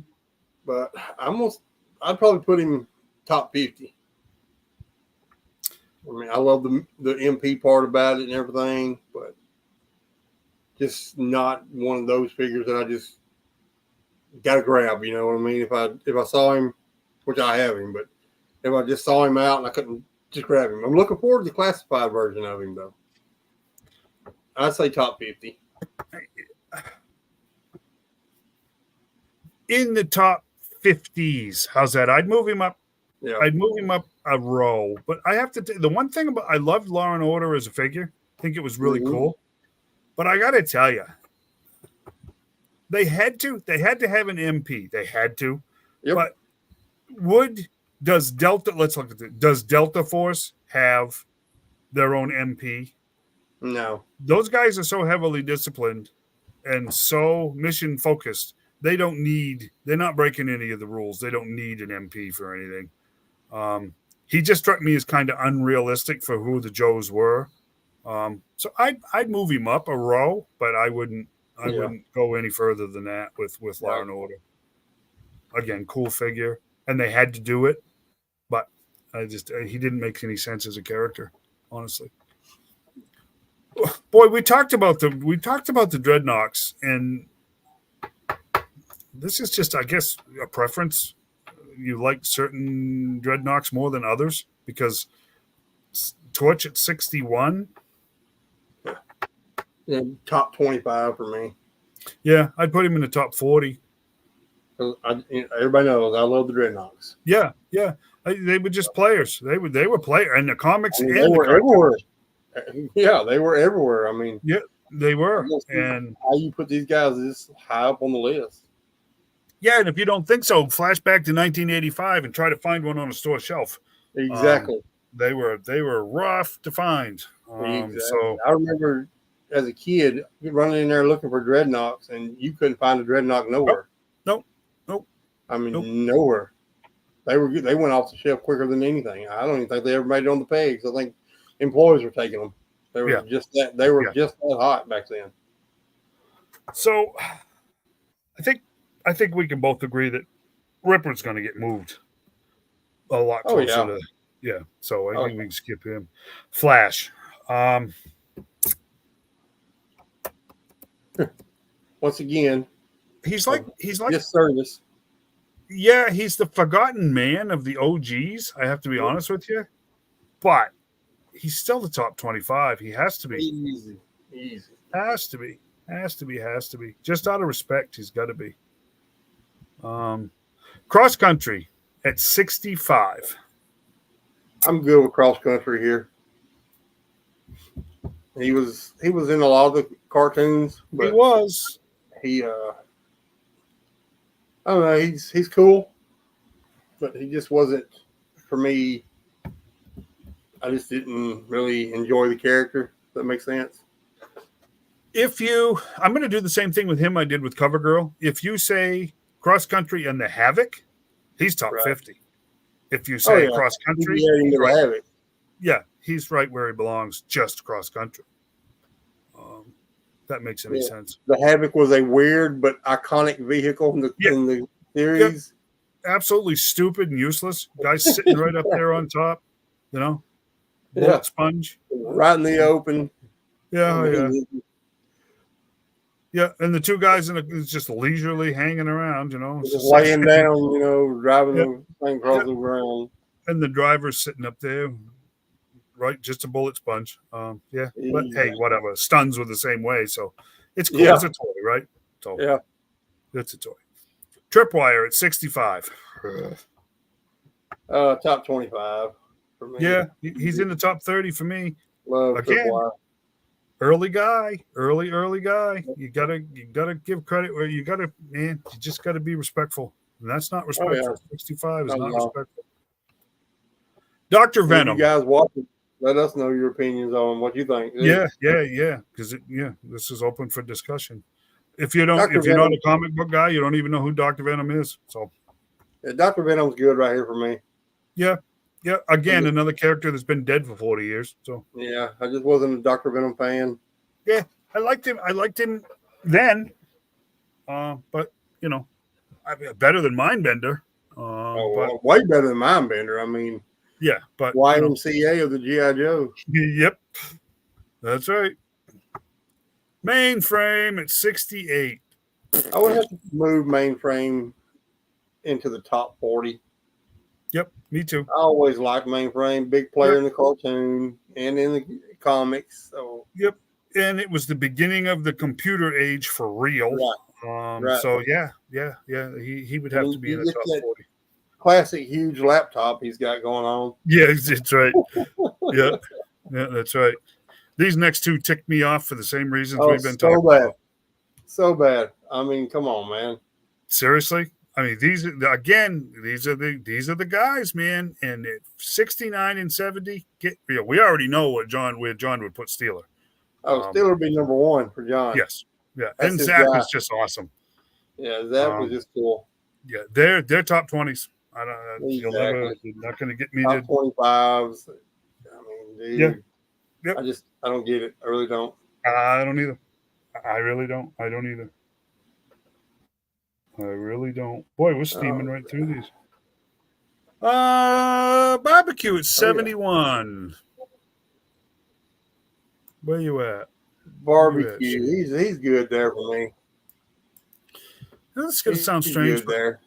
Even though, man, he's early. I'd leave him here because he just never made a dent. Yeah. He just never, just didn't.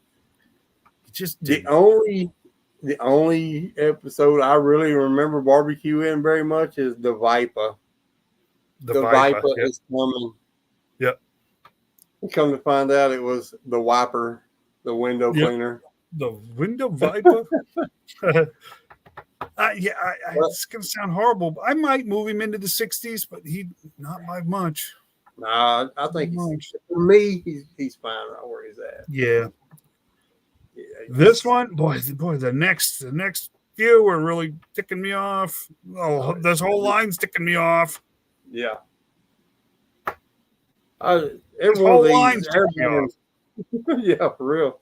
Airborne would definitely be moved in the top 25. Yeah. I mean, he gonna be right there with Wild Bill. Yeah, you gotta be right there with Wild Bill. Once again, I don't get it. Really don't get it. I just think it's a huge age difference, Shane. I really do. Dalton, 73. Yeah, Dalton at 73. Seriously? Top 25. Easy. He's in my top 30. Exactly. I mean, he's one of the great characters. Yep. I can still hear that voice. From the cartoon. For real. Yeah. Grand Slam, the real true forgotten man from the original OG, but he's still top 25. Oh, yeah. It has to be. Has to be 25. I say it every time. I don't get it. Boy, the next line is ticking me off too. Jeez. Yeah, the next line is really getting me a little bit too. The standard Viper, vanilla Viper. Top 30 figure. He's in the top 40 for me because they were players, man. They were just. Boy. Yeah, I mean, I don't know. I just scratch your head on those, huh?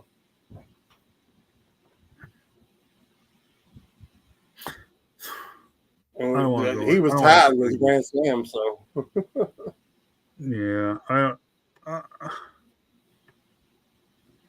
I'm looking at the rest of this line and the next level, which would be next week anyways, but yeah, boy, I'm looking at that and every stinking character in there ticks me off. For real. Because they need to be this should have been like 41 through 50. G.I. Joe himself is at number 80. Number 80, yeah. Now, the more I look at the list, I'm thinking you got nothing but cartoon guys voting on it. Yeah, young ones. Ooh. Younger, that just recently, like I said, late 20s, early 30s, probably from 29 to, I say 38, 39 maybe, probably voted on this. Because you put the original G.I. Joe at number 80. Come on, man. See, this is really strange to me because we could keep talking about it without getting specific on the characters for the last few minutes. There should have been a whole lot more ties in the lower numbers. Do you see what I'm saying? Right. And then again, there's so many great figures and characters that it could have been, like we keep saying top 25, but we probably got 40 characters in our top 25. Yeah, exactly. That's exactly what I'm saying. To come up with 100 list should have been a whole lot harder because I can think of 5 guys that should have been tied for number 10, let's say, just random. Yeah, for real. Right. I mean, to come up with 100, it should have been a lot tougher. Like I said, there this list should probably go to about 60 with multiple ties along the way. Right. Where there's 4 or 5 guys sucking up the same real estate, and then you've got 4 or 5 spots that are unique individual characters, and then another spot that's sucking up 4 or 5 characters. Right. Because some of this just doesn't make any sense. It just doesn't. How can you have dreadnoughts so far apart from each other? Right. And jumping ahead in Monkey Wrench. Yeah, How you gonna make him at 86? I mean, okay, let's Crazy Legs at 89. right. Now, come on, man. Billy's at 87. Yeah. No, that doesn't make any sense. None. Cutter was a boy. Cutter's was in the comics and the cartoon because of the whale, right? I mean, and one of the most iconic vehicles there is. Yeah, it doesn't. You think of a flag, you instantly think of a whale. Yeah, you don't have any choice. Yeah. I mean. Yeah. Yep. I don't know. Man, it's just. When I think of a flag, first thing I want to throw on it is the whale and a shark and a skyscraper. Yep. And you got Cutter at 90. It just doesn't. It doesn't make any sense. It doesn't make. And then you get weird ones like Muskrat. I love Muskrat. Don't get me wrong. No, but he's a later character. Muskrat was released right in the middle of a bunch of Neon Troopers. Yeah, he was 89, 90, I think he was released. Yeah, and here he is. Well, by rights, he's like odd man out because he shouldn't. Mm-hmm. He shouldn't be anywhere near. I think with him though, his style, his look, you got the Vietnam look. Yeah. With him. Yeah. And I think that touched the old soul on the collectors back then. Yeah, he kind of did. Yeah, he did. So I think that might be one good reason. For me, I'd have him a lot lower in the list than 81. Yeah. I'd have him around the high 40s. I don't. So this list is very weird. This list has gotten weird and frustrating. I guarantee you half the people don't even know who Billy is that voted on this list. No, they couldn't, could they? I mean, seriously, they really couldn't. No. I think this is definitely there's some generational stuff going on here because it's not only generational, but it's comic versus cartoon. Exactly. Because some of this is just very strange. Very, very strange. Wow. I'm gonna leave it alone for this week because this list just gets more frustrating. I'm just looking at it more and more. Yeah, Exactly. from 50 up, it's gone south. Because like I said, it just doesn't make any sense. Because there's characters in that top 50 that don't belong anywhere near there. Exactly. And the character sitting at 70. The character sitting at 79 right here. No. What? I mean, what? It's no. It blows my mind. It really does. No, I mean, I look at Footloose, and I look at let's get real. I see Mainframe, I see Dial Tone, I see Barbecue, and I see and let's say Airtight. I see those guys tied for like 17 or 18. Right. And then I see like Flash and Steeler and Zap and Grand Slam. They should have been tied in the under 10s, right? Yeah, those guys should be like 7 or 8. I can't believe Short Fuse is this high up. He shouldn't be. I mean, he just shouldn't be because, like I said, Copperhead. And Copperhead makes no sense. He makes no sense. I don't even look no further. It's just crazy because it's just this. Yeah, this is just infuriating because this list doesn't make any sense. I'd like to see the stats on people that voted in this. Right. I'm not questioning. I think his tank put it down the way they got him. I don't think there's anything hooky with that at all.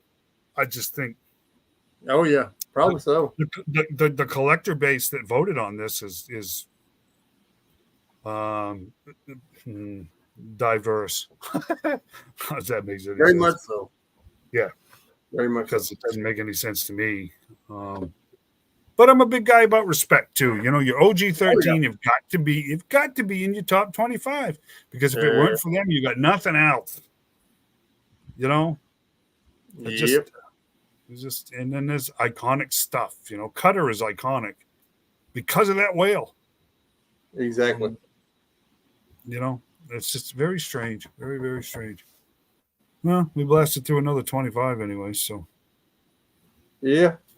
Yeah, if John had been feeling a little better, he probably wouldn't have been after that little, because that's weird. That's some weird stuff right there. Doesn't make any sense to me. I thought the further up we got in the list, the easier it get. But no, I thought we were gonna run into a bunch of the neon guys and then have nothing to talk about, because it's just like, oh, they can stay right there. They can go on the other 100 list. Who cares, you know? But no, that's not. It got very, very, very weird. I think John was onto something. To make his own 100 list, just with these character names, and see what the difference was, because this is messed up. And if I sat down and did mine, like I said, there'd be 100 characters, but they wouldn't be 100 spots, because a ton of these guys would be tied. Yeah, in that top 40, a bunch of them would be tied. Oh yeah, every bit of it. Yeah, Matt. Yeah, I'm Matt. Referring to the classified line. Yes, exactly. Look, we get it. We all get it. The repaint racket is the name of the game as far as profit margins to keep a line going. But at this point in time, we're way over 100 different figures that have been made. Enough so that I haven't done a count on how many unique characters we've got, but it's a lot. Well, here's the thing, though, with the repaints, they didn't have to do repaints until later on in the line of the original version. Yeah, that's right. Yeah, much later, 10 years in. To say that it would have died is crazy, in my opinion. See, there's so many figures we're still begging for that they can make other than these reprints.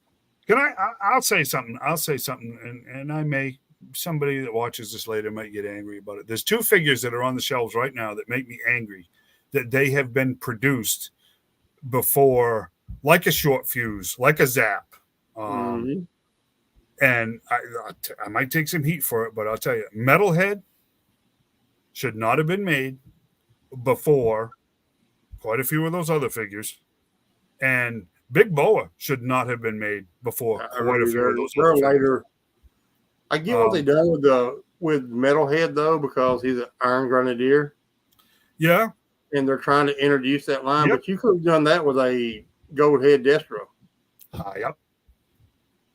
Yeah, and had the repaint to boot, right? I mean, there's too many figures that we should have gotten by now. Exactly. That, to be perfectly honest with you, are going to end up retro carded figures. That I'm convinced of. Oh yeah, they're going to end up retro carded, and they'll stretch it out as long as they can. But the main line of classified, let's get real here, guys. They're running out of that first 8 years of figures, and I'm being generous by going to 1990. Oh yeah, because a lot of guys won't touch anything post 88, and then there's others that won't do anything post 87. Right. And we're running out of those old G figures quick. So for me, there was some figures in post 90s that were cool. Muskrat. Exactly. V2 rock and roll is a cool figure. Yeah. Right. Not many, but there was a bunch of post 90s figures that I liked. Night Creepers that we're getting. And the Arctic Stalker. I love that figure. Yeah. I love that figure, man. Range Vipers. Vipers. Yep. Right. They're there, but you'll notice that they weren't the neon Mm-hmm. They weren't they were kind of thrown in there, like you just said a minute ago. They were thrown in there to kind of appeal to us OG guys. Right.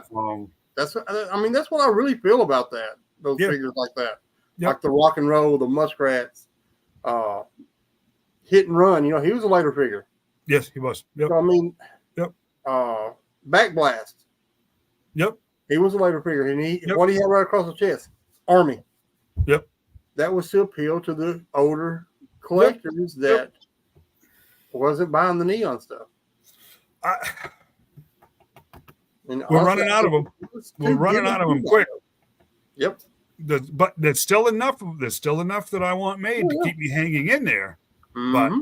But I have seen Metalhead 10 or 12 times, and I've left him sitting right where he is every time. Because I pick him up and I look at him, and he's cartoony. Mm-hmm. It's just not for me. So, but from 63 up, I see 1, 2, 3, 4, 5, 6, 7, 8, 9, 10 figures that we don't have that we need. Yep. Just on this list. That's from like I said, 63 to 79. Yep. What up, Emmett?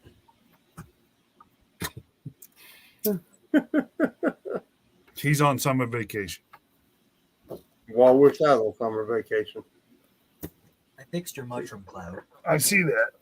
What'd you do to it? Pretty much just stuffed a bunch of stuff from the bottom on top, and then stuffed some. Oh, I thought you meant re-glued it because it broke again. No. I actually found out there were screws sticking up out of it, so I just wrapped it around it. All right, I'll see what you did later. Oh, geez, here comes the other one. We're about done for the week, anyways, gentlemen. Mm-hmm. Oh, here comes the other one. Uh-oh. See ya. Love ya. Oh, you got your mirrors lowered there, Silas. He did. He did it this afternoon. You almost look like you pops there. Just about. You step on your foot?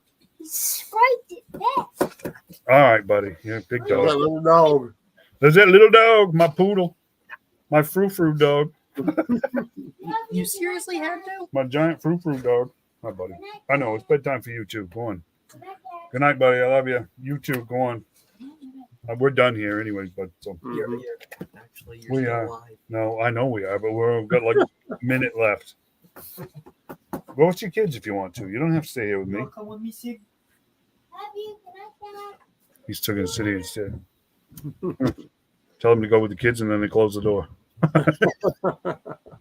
Good boy. He's a good boy. Good boy. Yeah, well, interested to see what John thinks about these other ones. Maybe let him run around the next 25. Yeah. That would be interesting, wouldn't it? Or he can get as upset as we did. Yeah, exactly. So next week, I think it's safe to say we'll be talking about Yojo June, reveals, pre-orders. I think that's safe to say. I'm guessing that, honestly, I bet McFarlane is quiet this week. I hope he's quiet this week because that rumor list just keeps getting longer and longer for him. Exactly. The good news is about 80% of it is a hard pass for me because it's all movie stuff. Right. So that's the good news. Joe's honestly got me nervous because those stingers are going to be – that's going to be the new vamp. Mm-hmm. Get them or don't. And that's the way it's going to be. Exactly. So, and for those of you that are still waiting, I hate to break it to you, but Emily did say the vamp is not coming back, which I think is an absolute marketing disaster of a decision. I agree with that. I don't know what they're thinking, honestly. Iconic vehicle like the vamp, it's not going to be. There's no more. I think that's a horrible idea. Ridiculous. You know what? Produce 5,000 more of them and put them out there. Would it kill you? Would it kill you? I mean, seriously. I think if anything, if you look at the compendium numbers, there is still a big appetite for classic G.I. Joe. Exactly. Right? So stop writing off the OG 13 in the classified line and make some more vamps. I know you're listening. I know Emily's listening. I know she He is. is. I heard she's got a crush on Shane. She's here every week. She probably is. I'm pretty sure that's who Alf. I'm pretty sure that it's not. I don't believe it's Corey at all. You talking about My Little Pony? Yeah. My Little Pony. Yeah, that's just my thoughts. I know my best friend Larry Hammer's on here every week too. Oh yeah. He just doesn't comment. He must have stayed in the shadows. Well, anyway, Getting a little delusional now, but whatever. that's our old guy bedtime. Yeah, that's it. That's it for this week. Like I said, be plenty to talk about next week. So hang in there with us. Hopefully you guys are learning slowly but surely to follow us over here to Facebook. So we'll see. Thanks for tuning in. Check us out on YouTube. Have a fantastic week. Have a good week, guys.